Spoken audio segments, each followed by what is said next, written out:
আসসালামু আলাইকুম ভিউয়ার্স। যারা ইউ ন্যাশনাল অর্থাৎ ইউরোপ থেকে ব্রিটেনে এসে স্থায়ী হয়েছেন, তাদের কিছু কিছু ক্ষেত্রে ইমিগ্রেশনের সমস্যা হতে পারে।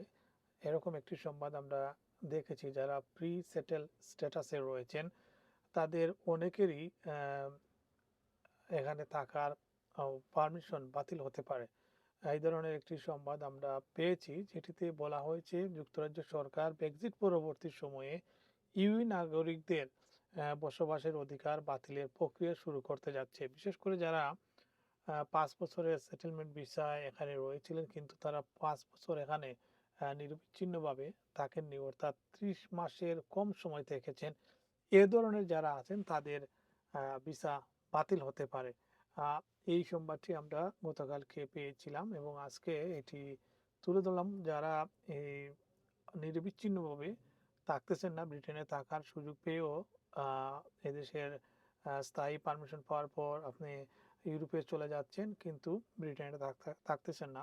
30 মাসের বেশি সময় এরকম বাইরে থাকলে আপনার সেই থাকার ব্রিটেনে থাকার পারমিশন হয়তো বাতিল হতে পারে। এই এটি সরকার বলছে যে এই উদ্যোগ মূলত প্রি সেটেলমেন্ট স্ট্যাটাসধারীদের লক্ষ্য করে নেওয়া হচ্ছে, যারা 5 বছরের কম সময় যুক্তরাজ্যে ছিলেন। বিশেষ করে যারা 5 বছরের বেশি সময় ধরে দেশের বাইরে আছেন তাদের দিয়ে এই প্রক্রিয়া শুরু হবে। আর নিয়ম অনুযায়ী প্রি সেটেলড স্ট্যাটাসধারীরা গত 5 বছরের মোট 30 মাসের বেশি সময় যুক্তরাজ্যের বাইরে থাকলে তারা এই স্ট্যাটাসের যোগ্যতা হারাতে পারেন। তবে দীর্ঘ অনুপস্থিতির কারণ বিবেচনা করা হবে বলেও জানানো হয়েছে। সরকারি তথ্য অনুযায়ী 6.2 মিলিয়ন আবেদনকারীর মধ্যে এখনো প্রায় 1.4 মিলিয়ন মানুষ প্রি সেটেল স্ট্যাটাসে রয়েছেন, প্রায় 14 লাখ মানুষ।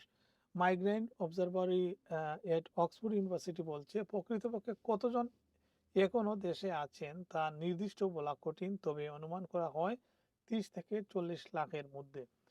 এদিকে independent monetary authority for the citizens right agreement IMA এই প্রক্রিয়া নিয়ে উদ্বেগ প্রকাশ করেছে।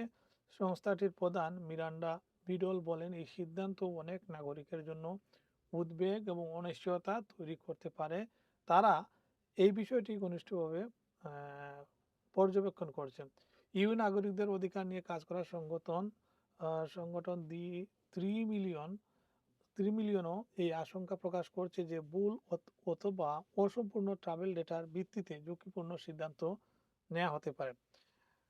তাদের মতে অনেক সময় ভ্রমণ তথ্যের মধ্যে এমন যাত্রাও অন্তর্ভুক্ত থাকবে যা বুক করা হলেও বাস্তবে করা হয়নি, আবার একই দিনে ভিন্ন গন্তব্যে যাত্রাও ফেরার তথ্য না থাকার মতো ভুলও দেখা যেতে পারে। এদিকে ন্যাশনাল অডিট অফিস ইতিমধ্যে হোম অফিসের ডেটা ব্যবহারের বিষয়টি তদন্ত করছে, কারণ আগের তদন্তে দেখা গেছে যে ভ্রমণ সংক্রান্ত তথ্য সবসময় সঠিকভাবে রেকর্ড করা হয় না। সরকারের পক্ষ থেকে বলা হয়েছে, অধিকাংশ প্রি সেটেলড স্ট্যাটাসধারী এই পরিবর্তনের আওতায় পড়বে না। শুধুমাত্র যারা দীর্ঘ সময় ধরে যুক্তরাজ্যের বাইরে আছেন তারাই তাদের অবস্থান প্রমাণ করতে বলা হবে। তবে সমালোচকদের আশঙ্কা, ভুল ডেটা কারণে অনেক নিরীহ মানুষ অযথা সমস্যায় পড়তে পারেন। সো যারা ইউ নাগরিক ব্রিটেনে এসে স্থায়ী হওয়ার চেষ্টা করছেন, আপনারা 30 মাসের বেশি বা দীর্ঘ সময় ধরে ব্রিটেনের বাইরে থাকবেন না। যাওয়া আসার মধ্যে থাকলে আপনার এই ব্রিটেনে থাকার পারমিশনটা বজায় থাকবে। ধন্যবাদ সবাইকে।